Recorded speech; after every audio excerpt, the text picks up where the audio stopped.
before they become statistics, before they become names on memorials, before they become faded photographs on mantles. They are just people, sons and daughters, brothers and sisters. They are dreamers and doers with hopes that stretch beyond tomorrow's sunrise. In the quiet neighborhoods of Boise, Idaho, nestled between the mountains and rivers of America's Northwest, a young man named Jordan Ellis grew up under the vast blue skies. Born in 1984, Jordan was the kind of boy who collected baseball cards in shoeboxes and spent summer evenings catching fireflies in jars just to watch them glow before setting them free again. Those who knew Jordan would tell you about his laugh, how it would erupt from somewhere deep inside him, infectious and unrestrained. They'd tell you about his loyalty, how he'd bike across town in the rain just to keep a promise, and they'd tell you about his dreams, how they were as boundless as the Idaho skies he grew up under. His sister Emily was his first hero. 4 years his senior, she taught him how to tie his shoes, how to stand up to bullies, and later, how to navigate the treacherous waters of high school social hierarchies. When Emily left for college, Jordan would write her letters, real ones with pen and paper, because he said emails didn't count as real correspondence. "Words need to be held," he'd say. In high school, Jordan was neither the star athlete nor the valedictorian. He was something perhaps more valuable. He was kind. The kid who would share his lunch when you forgot yours. The teenager who would help the elderly neighbor shovel snow from her driveway without being asked. The young man who would stand up when injustice walked into the room. When the planes hit the towers on September 11, 2001, Jordan was a high school junior. He watched the events unfold on the television in his social studies classroom, his young mind trying to process the unimaginable. The world changed that day, not just the big geopolitical world of adults and nations, but Jordan's world too. After graduating high school in 2002, Jordan worked at his father's hardware store for a year. He took community college classes in the evenings, studying American history and political science. Friends described him as more thoughtful during this time, more likely to be found reading the newspaper than at parties. The questions that 9/11 had planted in his mind were growing, seeking answers. In the spring of 2003, as American forces prepared to invade Iraq, Jordan Ellis walked into a Marine Corps recruitment office. His parents were surprised but not shocked. His sister Emily was in her senior year of college by then, studying international relations. Their late-night phone calls became deeper, more philosophical. What makes a just war? What is the price of freedom? What does it mean to serve? The United States Marine Corps took the lanky boy from Idaho and transformed him. Boot camp at Marine Corps Recruit Depot San Diego was 13 weeks of physical and mental transformation. Jordan wrote to Emily about the challenges, about discovering strengths he never knew he had, about the brotherhood forming among young men from all corners of America. Lance Corporal Jordan Ellis completed his training in late 2003. In his graduation photo, he stands tall in his dress blues, his face more angular than before, his smile more reserved, but his eyes still carrying that same kindness. When he came home on leave before deployment, friends noticed the change, not just the physical transformation, but an inner certainty, a purpose. The Iraq War was in its early phases when Jordan received his deployment orders. Operation Iraqi Freedom had officially begun on March 20th, 2003. Initial combat operations had been declared complete by May 1st, but the reality on the ground was far more complex. American forces were transitioning from conventional warfare to counterinsurgency operations. Jordan was assigned to the 1st Marine Division. In his last phone call home before shipping out in February 2004, he told his parents not to worry. He told Emily to keep sending him books. He wanted perspectives on what was happening. on what he was becoming a part of. Iraq in 2004 was a nation in turmoil. The initial invasion had succeeded in toppling Saddam Hussein's regime, but in the vacuum that followed, sectarian violence and insurgency were growing. American forces found themselves in a complex environment where the lines between civilian and combatant blurred, where cultural misunderstandings could prove as deadly as bullets. For a young man from Idaho, the heat was the first shock. The desert sun of Iraq burned with an intensity unknown in the mountains of home. Then came the dust, fine as powder, invasive, coating everything from equipment to lungs. And finally, there was the constant vigilance required, the hyper-awareness that danger could emerge from any corner, any window, any seemingly ordinary object left by the roadside.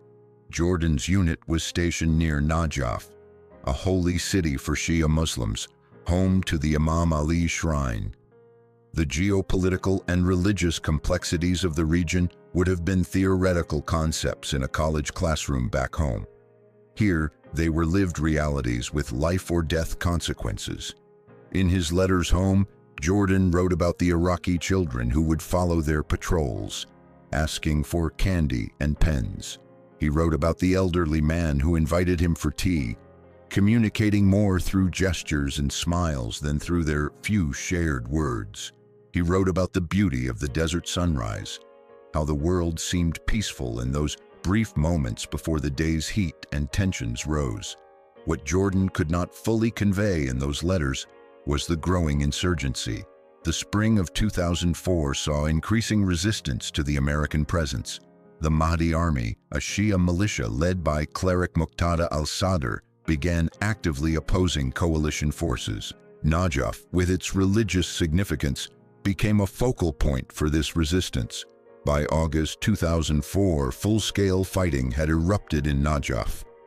American forces, including Jordan's unit, were engaged in urban combat, a particularly challenging form of warfare where enemies blend with civilian populations, where every alley could hide a sniper, every rooftop an ambush. August 5, 2004 dawned like many others, with heat and tension hanging in the air. Lance Corporal Jordan Ellis and his squad were conducting a patrol through a narrow section of the old city. Intelligence had indicated increased militia activity in the area. The mission was to establish a presence, gather information, and if possible, engage with local leaders to build relationships. What the intelligence hadn't revealed was the elaborate ambush being prepared. As the squad moved through a narrow alleyway, the first shot came from a rooftop. In the chaos that followed, Jordan demonstrated the qualities that had defined him since childhood: courage, selflessness, loyalty. According to the official report and the testimonies of his fellow Marines, Lance Corporal Jordan Ellis showed extraordinary valor that day. When one of his squad members was wounded by the initial gunfire, Jordan moved to provide medical assistance and covering fire, exposing himself to danger. As the firefight intensified, he helped coordinate the squad's response, maintaining communication and helping to organize their defensive position. It was during an effort to reach another wounded Marine that Jordan was struck by enemy fire.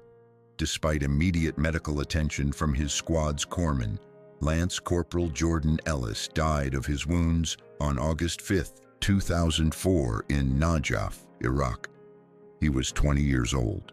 News of Jordan's death reached Boise the next day. A Marine Corps casualty notification officer and chaplain arrived at the Ellis home in the early afternoon. His parents, Robert and Susan, his sister Emily, who had flown home immediately upon hearing the news. They received Jordan's body at Dover Air Force Base in Delaware 6 days later. In Jordan's personal effects returned to his family along with his dress uniform and medals was a sealed letter addressed to Emily. It had been written 2 weeks before his death and entrusted to his squad leader with instructions that it be delivered to his sister should anything happen to him. The following is the letter left by Lance Corporal Jordan Ellis to his sister Emily, written on July 22, 2004, 2 weeks before his death in Najaf. July 22nd, 2004, Najaf, Iraq. Dear Emily, if you're reading this, then I guess our last conversation was indeed our last. I'm sorry about that. There were probably things left unsaid between us, though God knows we've always talked more than most siblings. Still, it's strange to think of all the future conversations we won't have now. The debates about books we won't share. The inside jokes that won't evolve. The holidays where you'll have to eat Mom's overcooked turkey without my dramatic gagging faces across the table.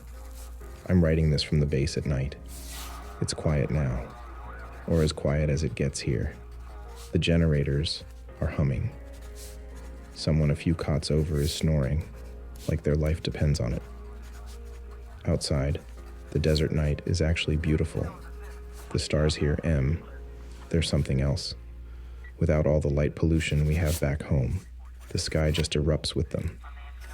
Sometimes I walk out a little ways from the base, not too far, don't worry, just to look up. It reminds me of those camping trips Dad used to take us on in the Sawtooths, remember? How we'd lie on the ground and you'd point out constellations, making up names for the ones you didn't know. I've been thinking a lot about those trips lately, about home, about all of you. It's funny how distance and danger have a way of crystallizing what matters. Back home, I took so much for granted. The sound of Mom singing off-key while she makes breakfast. The smell of Dad's workshop. The way our backyard looks just after it rains. Your annoying habit of correcting my grammar in the middle of arguments, which, for the record, is still annoying, even from 7,000 miles away. The guys in my unit talk about home, too.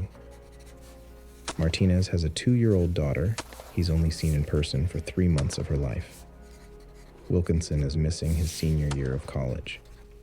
Jackson's girlfriend just got accepted to medical school. We all have these lives on pause, these connections stretched thin by distance but somehow made stronger too. This isn't what I thought war would be like. I'm not even sure what I expected.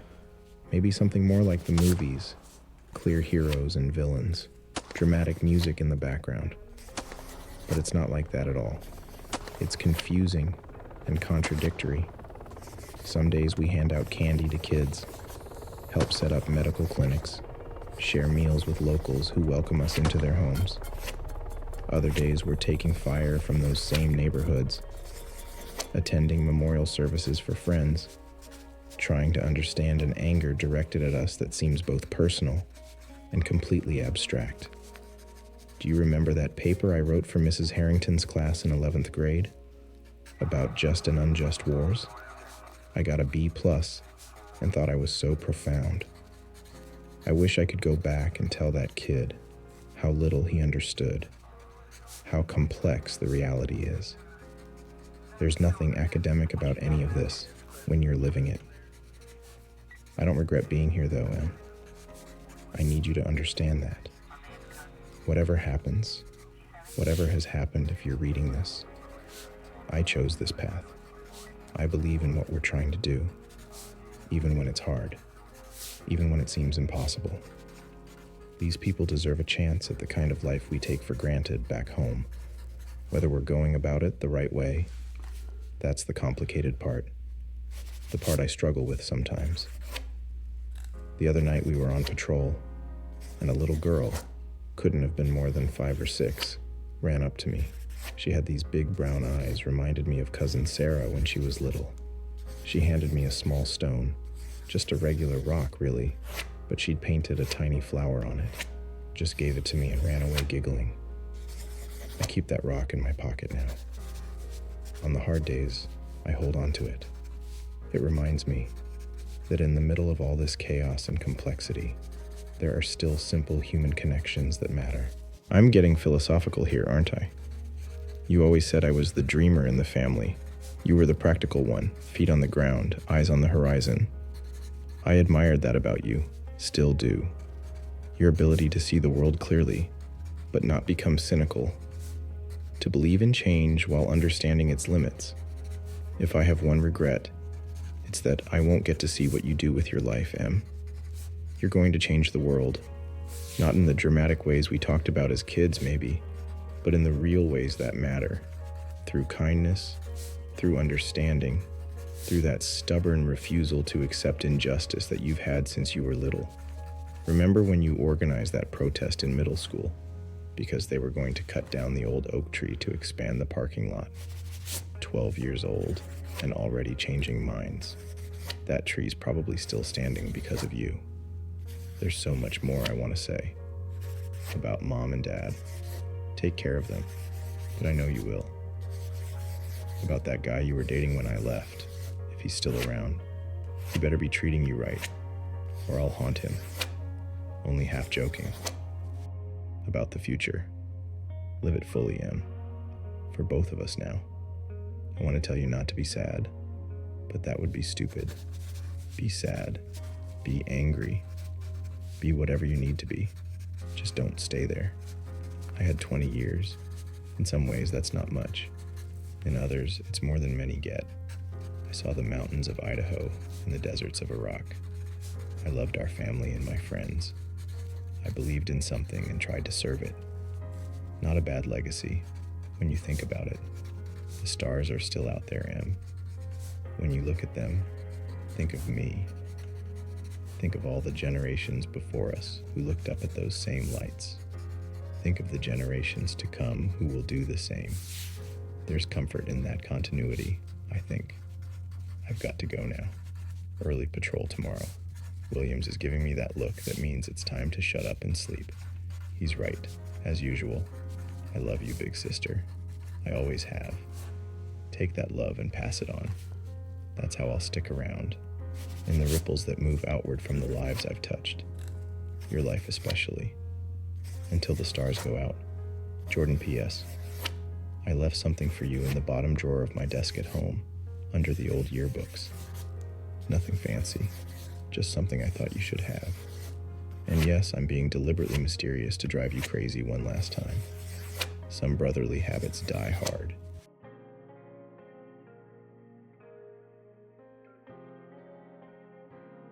What do we leave behind when we're gone? What traces of ourselves remain in the world after our footsteps no longer mark the earth? Lance Corporal Jordan Ellis left behind a family who loved him. He left behind friends who remembered his kindness. He left behind fellow Marines who honored his courage. And he left behind words that bridged the distance between life and death, between presence and absence. We often speak of sacrifice in abstract terms, as if it were a concept rather than an experience. We quantify it in numbers, the fallen, the wounded, the years of conflict. But sacrifice is not abstract to those who live it. It is as tangible as a letter held in trembling hands, as real as an empty chair at a holiday table, as permanent as grief etched into a parent's face. Jordan's letter to Emily speaks of stars and continuity, of lives that ripple outward to touch others. Perhaps this is the most profound truth about human existence, that we are all connected, all part of a greater whole, that the boundaries between us are more permeable than we imagine. In the vastness of the universe, a human life may seem insignificant, a brief flicker of consciousness lasting mere decades against the billions of years of cosmic existence. And yet, within that brevity lies something remarkable, the capacity to love, to choose, to sacrifice, to create meaning. Jordan found meaning in service, in friendship, in family bonds, in the painted rock given by a child in a war zone. He found it in the beauty of desert stars and mountain skies. He found it in the simple, profound conviction that all people deserve dignity and freedom. What can we learn from a life cut short, from words written by a young man who sensed his own mortality? Perhaps it's the lesson that has echoed through human experience since we first gained consciousness, that life is both precious and precarious, that we must not wait to express love, to seek meaning, to stand for what matters. Jordan wrote about the things he took for granted before deployment: his mother's off-key singing, his father's workshop, the backyard after rain. These small details, these seemingly mundane moments, are the texture of a life fully lived. In our rush toward grand achievements, in our constant digital distraction, we often miss the ordinary miracles that surround us daily. The great paradox of human existence may be this: that we are simultaneously insignificant and essential, that each life matters enormously, not despite our cosmic smallness, but because of it. Because in a universe of incomprehensible vastness, we have found each other, we have built connections, we have created meaning where none was given. Emily Ellis found the item her brother mentioned in his letter, a compass that had belonged to their grandfather, who had served in World War II. With it was a small note: "To help you find your way forward, some paths aren't on any map." She carried that compass through graduate school, where she studied international conflict resolution. She carried it to her first job with an international humanitarian organization.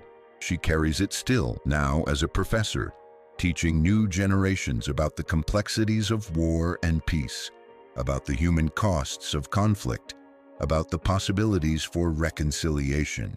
The Ellis family established a scholarship in Jordan's name at his former high school. Each year, it goes to a student who demonstrates exceptional kindness and service to others. Not the valedictorian, not the star athlete, the kind one. The one who, like Jordan, stands up when injustice walks into the room. Jordan's squad members from Iraq have stayed in touch with the Ellis family. They visit Boise periodically, sharing stories, keeping memories alive, watching each other's children grow. One of them, Martinez, named his son Jordan. Another, Williams, became a teacher.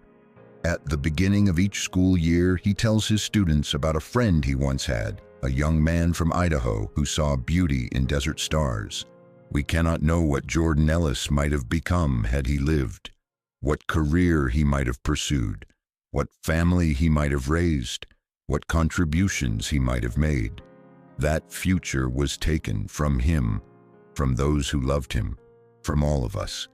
It is one of countless futures lost to war, to violence, to the stubborn human tendency to resolve differences through force rather than understanding. Yet even in this loss, there is something to be found. Not comfort, perhaps. Grief resists easy consolation, but meaning, purpose. The challenge to carry forward what was best in those we've lost, to build the world they would have wanted to see. In his letter, Jordan wrote about the complex reality of war, how different it was from the academic theories he had studied in school. This complexity extends to how we remember those lost in conflict. We must honor their sacrifice without glorifying the circumstances that demanded it. We must recognize courage without surrendering to the notion that violence is inevitable.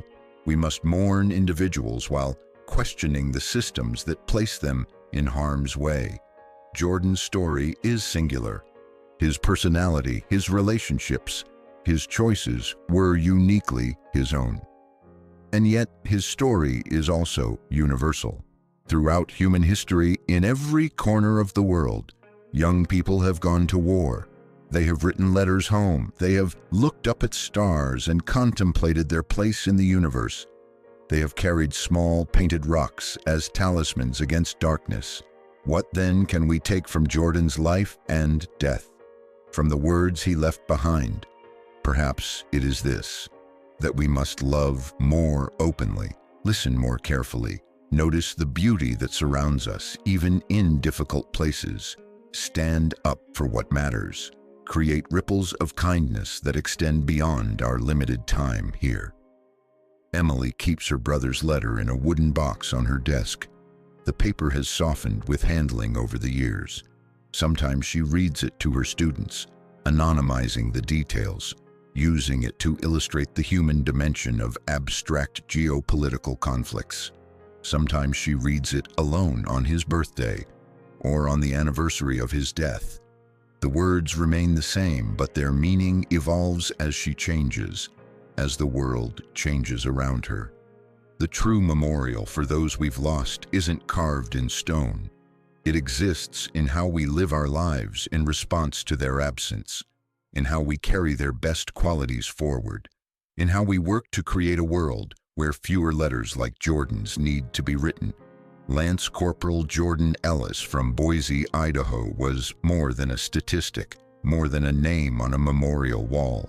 He was a brother who teased and protected, a son who made his parents proud, a friend who could be counted on, a Marine who served with honor, a young man who noticed stars in the desert sky. Before we end, let us return to those stars that Jordan wrote about. The same stars shine over Boise and Baghdad, over peaceful nations and conflict zones, over all of us, regardless of our differences. They have witnessed the entire human story, our triumphs and failures, our love and cruelty, our progress and regression. Under these watching stars, let us commit ourselves to living with the same awareness that Jordan found in his final weeks. The awareness that what matters most is how we treat each other, how we recognize our common humanity across all divides, how we create meaning through connection, through kindness, through the courage to both give and receive love. The stars will continue their silent vigil long after all of us are gone. But while we are here, while we have this brief, precious moment of consciousness, let us make it matter. Let us create ripples that move outward, touching other lives, creating more ripples in turn. This is how we transcend our mortality, not by never dying, but by truly living. Not by being remembered forever, but by changing the world in ways both small and large while we are in it. Jordan Ellis looked up at these stars and found comfort in continuity. May we all find the same. May we all recognize our place in this vast, ongoing story. May we all leave letters of love behind us as we move through this world.